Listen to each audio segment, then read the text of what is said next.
अस्सलाम वालेकुम नाज़रीन, महरान टीवी न्यूज़ में वाक़े भलीकार मां हां फराशा। सब खां पहिरियां हिकु नज़र हेडलाइन ते। अमरीकी सदर ट्रंप चयो आहे त लॻे थो त अॼु ताईं ईरान सां मुआहिदो करण में कामयाबी हासिल थींदी। जेकॾहिं ईरान मुआहिदो न कयो त उन जो सभु कुझु तबाह करे छॾींदासीं।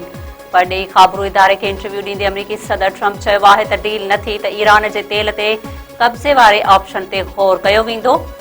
ईरान में मुज़ाहिरीन ऐं कुर्दनि खे असां हथियार ॾिना, लॻे थो त कुर्दनि हथियार पाण वटि रखी छॾिया आहिनि। अॻु खां अॻु अमरीकी सदर तहरान मथां बमबारी में केतिरा ईरानी फ़ौजी सरबराह मारण जी दावा कंदे ईरान में तबाह थियल अमरीकी वेढ़ाक जहाज़ जे ॿिए ऑफिसर खे बि बाज़ाब कराइण जी तस्दीक कई हुई।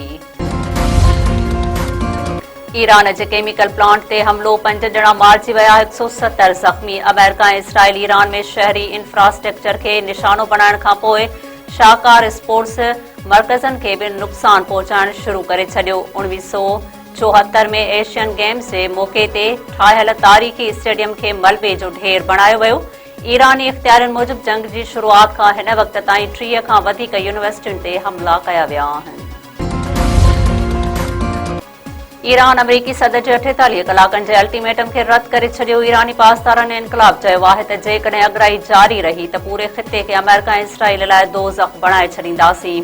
छिकताण वधाई वई त उन जो शदीद रद्द अमल ख़िते अंदरि ॾिसण में ईंदो।